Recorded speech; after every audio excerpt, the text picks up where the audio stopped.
Hello and welcome to Digest This, where we discuss clinical topics in gastroenterology. My name is Jennifer Tham. I'm a gastroenterology trainee in the west of Scotland, and today's topic is on green endoscopy.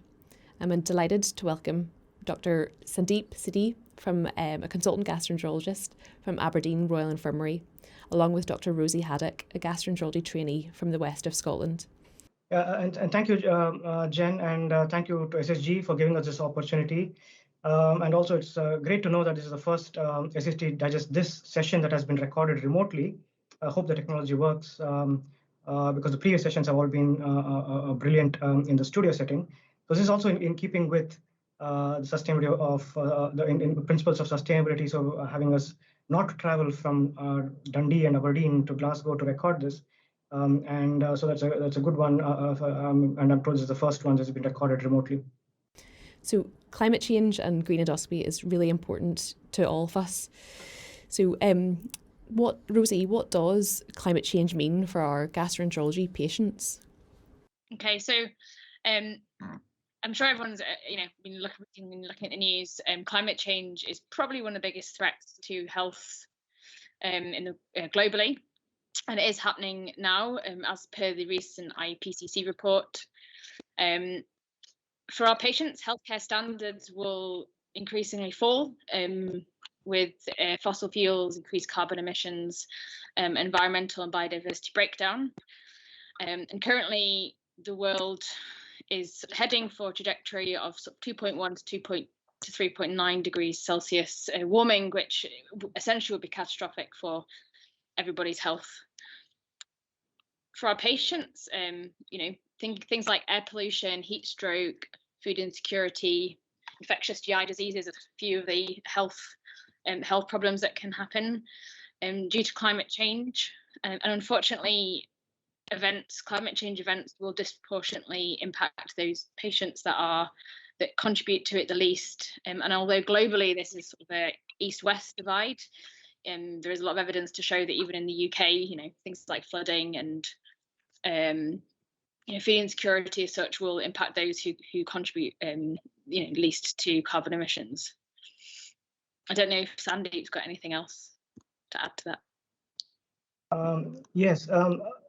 So if you have seen the climate change, the 2021 report from IPCC, it has sounded a code red, and compared to the previous report, it claims, or it states without a doubt that the current climate change is unequivocal and without a doubt due to the human influence and human factors just contributed to the change in the climate and rise in global temperatures. And that, as Rosie was mentioning, has far-reaching effects on human health, both directly and indirectly, both by for example, air pollution causing respiratory and cardiovascular illness, but also indirectly socially and in a wider economical way in terms of changing the ecological balance, extreme temperatures, extreme weather situations, and things like access to food, changes to the quality of water, and change in the kind of diseases we may have to deal with in the future. So I think without a doubt, the time for action is now, and there is no doubt that the climate change is real and happening, and we are living through it at the moment. That's really interesting. As a specialty, why do you think we should try and reduce our carbon emissions and waste when there are bigger culprits out there? I mean, I think overall there's a really strong moral argument for healthcare to reduce its carbon footprint, and we should really lead the way, as we do with a lot of other things. There's the paradox of human health being affected by climate change, and we are currently contributing to the problem. The NHS contributes to about 5% of the UK carbon emissions. And I think every specialty, every medical specialty or whatever should definitely be committing to this. If healthcare itself as a country, it would be the 5th largest carbon emitter on the planet. And the UK is in one of the top 10 countries, of these of healthcare emissions. There is things being done, from an NHS perspective, such as we've got the Greener NHS group, and there's NHS have got a sort of long-term plan for delivering net zero. However, as a specialty, I suppose, endoscopy has got the 3rd largest carbon footprint in hospital and 3rd largest waste generator. Other specialties that are worse are theatre and anaesthetics, and they are being very active in this area, and I think we should follow suit, given that we're just behind them in sort of carbon and waste emissions. I don't know if Sandeep got anything else to add to that. Yes, correct, Rosie. So NHS is a big contributor, and in the UK, as Rosie said, it was 5% of carbon footprint. Total carbon footprint is contributed by NHS, and endoscopy is the 3rd largest contributor to this. And a lot has been done so far, but it is far from enough. So NHS has been the world leader in taking efforts to reduce the carbon footprint. The NHS Sustainable Development Unit, which later became the Greener NHS, have put forth various plans. And if you look at the last document, which is delivering the net zero NHS sort of document, it has various modeling that has been proposed of where the carbon footprint comes from and how it can be addressed at various stages. And without going into too much details, we can see there's both direct and indirect contributions from the NHS. A large majority, as you can see from the slide, is from procurement and supply of medicines and medical equipment, although that is directly from NHS facilities as well. And looking at the data in a slightly different format, you can look at it, look at the graph and see where the different contributions come from and which are the areas that we can address. There's another important concept to talk about here is NHS carbon footprint, and what is NHS carbon footprint plus, which is the indirect kind of contribution from NHS, where the influence of NHS is not direct but indirect in terms of managing the supply chains, the manufacturers, and working with them, whereas NHS carbon footprint is a direct contribution where NHS also has direct control of reducing its own carbon footprint, which is mostly managing its own facilities and management of waste and usage of energy and things like that. Over the years, there's been a reduction in the carbon footprint and energy usage, and from this graph we can see that it basically shows the trajectory of how the NHS CO2 output is going to kind of progress in the near future if nothing is done, and then various things addressed. And locally in Scotland as well, since 1990, there has been a over 40% reduction in the carbon dioxide emissions, and more than 61% reduction in carbon dioxide emissions, and over 41% reduction in the energy consumption. So things have been done so far, but is it enough? That's a question which I don't think it is. If we were to reach the targets of zero carbon emissions by 2040, then a lot more needs to be done. So you kind of already touched on this, but how does endoscopy contribute to climate change? Well, it's very resource intensive. So there's the obvious, waste generated from it, and a lot of it is single use and non-reusable waste. But that's actually a small part. So the energy consumption used. So the cleaning of the scopes uses a lot of energy, obviously powering all the equipment and everything. If you're thinking about prior to the endoscopy, then what Sandeep was talking about, procurement and all these single-use all the single-use equipment is getting transported all the way around the world to be used, which is a really sort of significant part of the of emissions. And then so within the procedure itself, as a smaller part, you do use potent greenhouse gases, so CO2 and Entonox. Particularly Entonox is a very, very potent greenhouse gas. It's 50 times more than CO2. Endoscopy has got ever increasing demand, and we're ever increasing the number of procedures that we're doing, which again will contribute. And then patients have to travel to the hospital, which is another sort of one of these tertiary sort of emissions where it's something that you don't necessarily take into account straight away, but it does contribute to the overall impact of endoscopy. Yeah, just to add to Rosie's point, there's in terms of what evidence that we have, or what sort of recent evidence that we have in terms of contribution of endoscopy.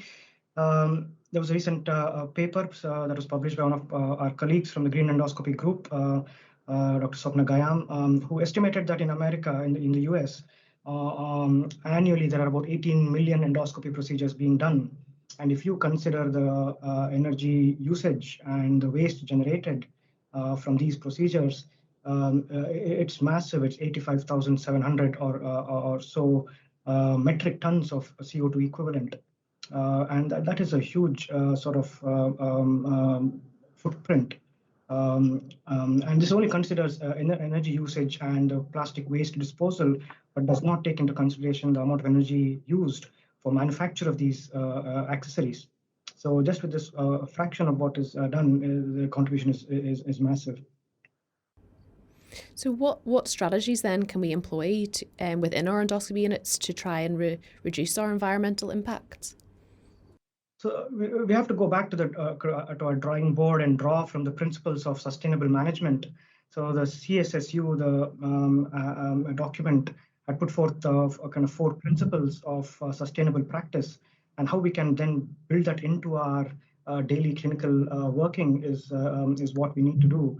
So the 4 key kind of principles is the patient empowerment and self-care. So you have to involve the patient in decision making and make them responsible for their own healthcare. Important is practicing realistic medicine, what the patient expects, and what is desirable for that patient based upon the patient's wishes. Development, also the second thing is developing lean service systems, whereby we look at our patient pathways, cut down unnecessary steps, and use digital technologies to try and minimize the patient number of patient interactions, number of patient travels, and into the hospital setting, and try and provide care locally, which is patient-driven and more user-friendly. The other important cornerstone is prevention and using large public health measures to reduce the disease burden. And finally, low carbon alternatives and using the new technologies, for example, the cytosponge, and obviously more recently the pandemic has given us an opportunity to test telephone consultations, video conferencing facilities, and things like that, which we have to actively see where we can bring it into our routine practice. Some of them are already been included into our practice and is going to stay with us. So I think that's what we need to do, is look at how we can get the principles of sustainable practice into our daily clinical use. And I think so. Look at the next slide. Thinking about within our actual some practical sort of tips and more easy wins within our unit. This next slide is quite a good sort of example of things that can be done. So using the principles of reducing the number of tests, which Sandeep's already talked about, trying to reduce equipment, so using fewer biopsy pots, using say lower carbon alternatives, reducing nitrous oxide use, making sure bins are full, sharps bins are full, switching off equipment, avoiding plastic equipment and using paper equipment rather than plastic equipment. they're sort of relatively easy wins within a unit. Trying to sort of reuse things as much as possible, and although it's extremely difficult with infection control procedures. And another easy win is recycling. So having a recycle bin and separating all your recyclable goods out, and getting your waste management team down and having talk to them about what things that they can do to help. Some staff training on waste management and ensuring it's all segregated. As orange bags used for contaminated waste have got a significantly higher carbon footprint as they're incinerated, rather than the black bags which are just thrown away. And encouraging staff to say recycle things and have a food recycling bin if you can. So they're just sort of easy things that can be done. It's in our unit here in Dundee, reducing ink pad use, reducing the number of biopsies that you take if you really don't need to do them. Trying to make things paper cups and things rather than plastic things, easy stuff like that. So it all sounds really quite simple, doesn't it? But I guess there are going to be challenges to trying to improve the uptake of sustainable practice. What do you think those challenges might be? Yes, as you can see, any change that you need to bring into a system, there will be lots of challenges. I think the first important challenge that we have in this particular aspect is lack of awareness. A lot of us health professionals know that there is a climate emergency, but how many of us actually know that all of us have a responsibility and have to take personal action at all levels to overcome this. And there are still some people who deny climate change is happening, and that's another big issue. We don't have time, so time is another big challenge. So things is happening, and we have set very high ambitions of getting to net zero by 2040 and 2045. But we have to act quickly, and the time is now. Also, in terms of training, we need to get sustainability into our curricula. None of us have had any sort of training, any sort of background in how to make our practice sustainable. So that is not taught in our curriculum. So we need to start doing that. Dealing with the waste, as Rosie mentioned earlier, how to manage waste, how to segregate at the source. And also, medical practice is deeply entrenched in historical or traditional sort of systems, and we need to extricate ourselves from that and look at new ways of achieving things and doing things in a sustainable manner. And also, we need a lot of help. So the other challenge is legislative changes have to be brought in at all governmental levels to make a sustainable practice and support sustainable practice easy to follow.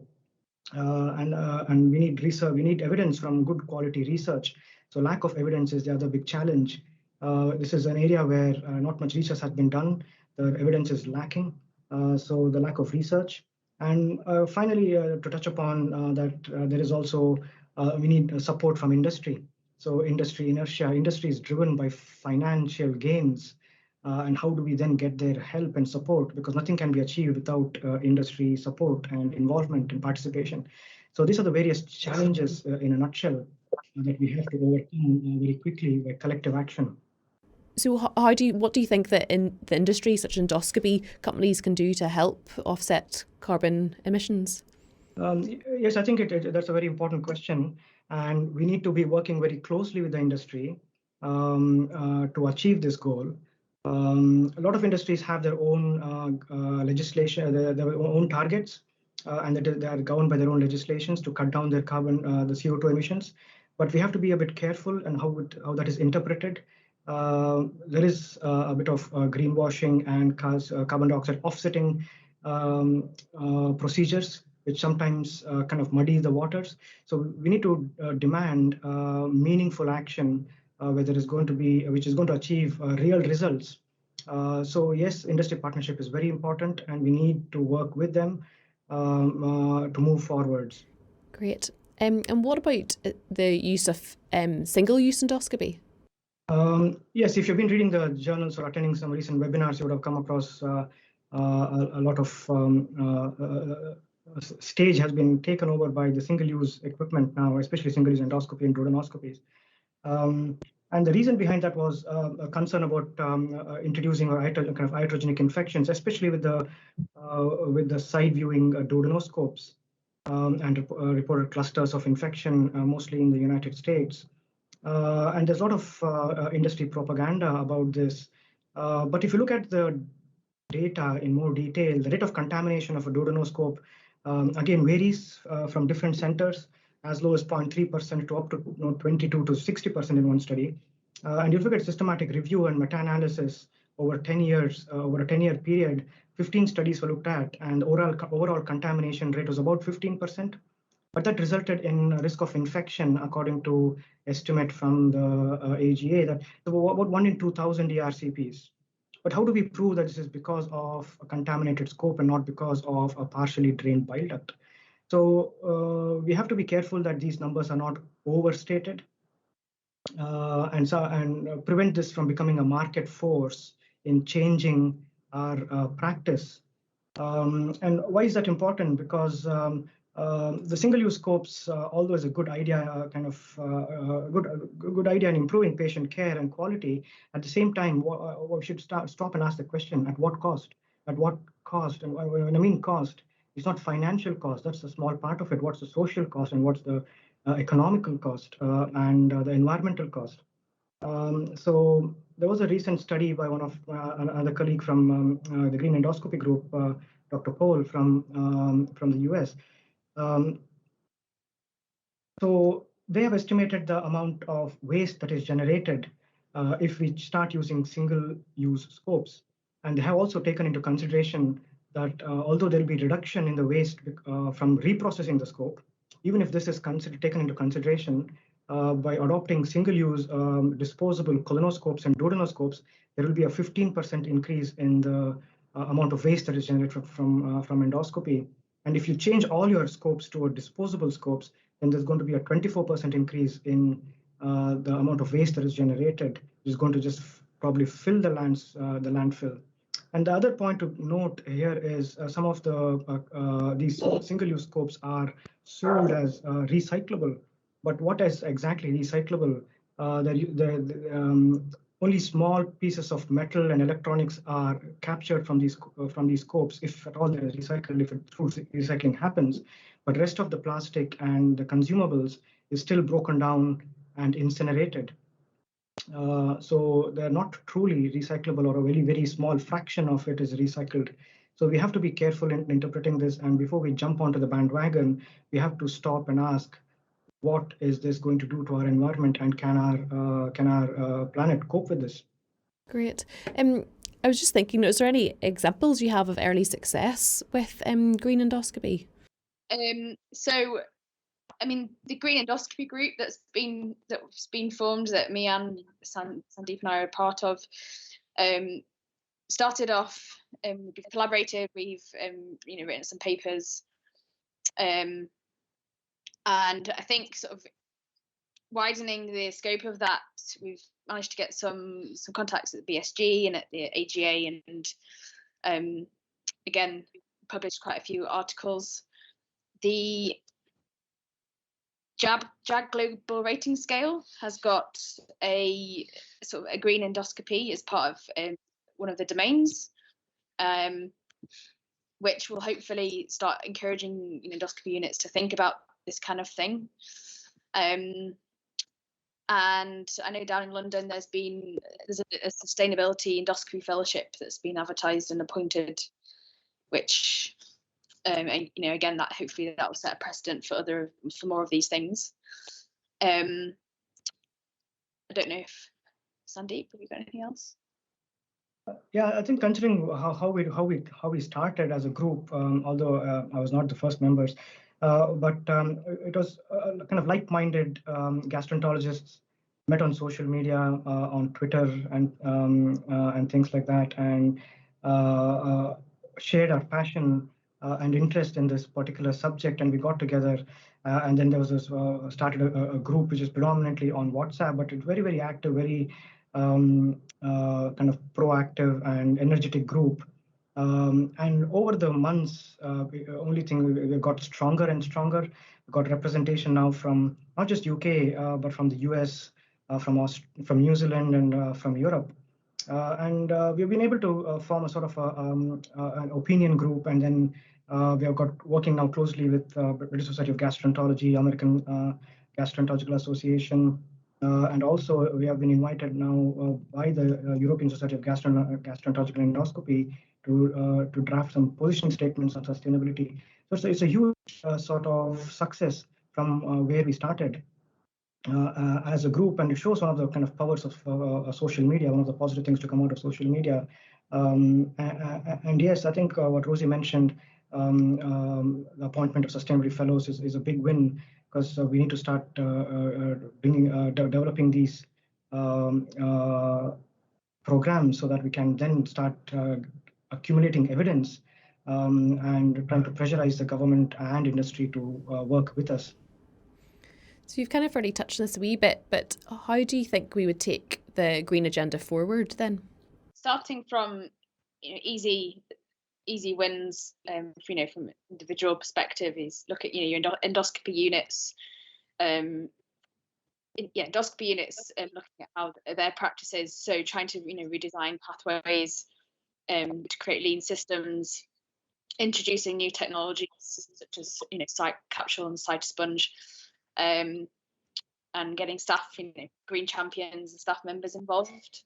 That would probably be the start of it. But I think there needs to be a sort of a more a national, I suppose, societal approach as well.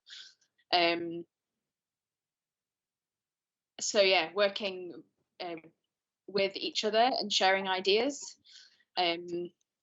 whether that's via papers or the BSG, introducing sustainable symposia at conferences is one thing that's been suggested, and as Sandeep has alluded to, much more research needs to be done in many areas regarding sustainability and endoscopy. I personally would like to see trainees get more involved with things like this. I think I'm one of the only trainees in the green endoscopy group. And then I think from a sort of high level, you've got you've got JAG accreditation of units, and thinking about education at the drag training courses, and hopefully in the end education at medical school about climate change. Yeah, very, very much agree with Rosie on that. So we have to work as a group, unite everyone and take collective action as clinicians, as healthcare providers, working with the management teams, working with the industry. We need good support from academia, as mentioned earlier. We need a lot of support from them to achieve good quality studies and accumulate evidence, as I mentioned earlier. And training involvement is paramount. I think this is for the future generations. So we need to develop young leaders for the future who build sustainability as a part of their clinical practice. And one of the other important concepts, which a paper in Frontline Gastroenterology from the group actually had introduced, was something called triple bottom line, which again is what we have discussed kind of before, is that it's not just looking at the financial benefit, but also looking at what impact it has on at the level of the society and in the environmental and ecological balance. So basing that as a foundation for your clinical practice is very important, and developing meaningful partnerships to achieve real sort of results. Sounds like you're definitely taking lots of positive steps forward to push this forward, which is great. What would be your take-home messages from this talk? Most, and thinking about the NHS, most things that reduce waste and carbon emissions will also save money, which in the UK in the NHS is usually very popular. There are a lot of easy wins or low-hanging fruit especially within endoscopy units that can be done, that don't take much effort. I suppose, yeah, that's from a sort of more local perspective. From a general perspective, we really need some urgent high quality research into endoscopy, carbon emissions, and then particularly, as Sandeep's been talking about, the single use endoscopy industry. Yeah, just to summarize, as we said before, so to reduce waste, reflect on your current practice, think about your responsibilities socially and environmentally, achieve high quality research, and join the Green Endoscopy group, follow us, and do start doing some local projects and report it to us, or report generally. Collaboration is very important. Working with in partnership, it takes a huge collective action to achieve the goals that is set forth. So those are the kind of key messages. And by no means I'm an expert, so we are just kind of early adopters, or people who kind of have a passion for this. By all means, please join the Green Endoscopy group. We also have the Green Endoscopy Network on the CCSH website, the Center for CSH website. So have a look at that. And importantly, I would like to thank you for the opportunity given to us to talk to you about this particular topic, which is very, very important. And one final thing to mention, which Rosie kind of highlighted this morning, is that about 200 journals, health journals, have put out an editorial today urging leaders to take emergency action with regards to climate change and protect biodiversity. Please have a look at that. So it's not time to sit back and read about it, but also try to step forward and take action at all levels. So yeah, thank you for that for the opportunity. So thanks. I definitely learnt a lot today. So the only thing that's left for me to say is thank you for an excellent run through of this very relevant topic, and to thank you for joining us for Digest This.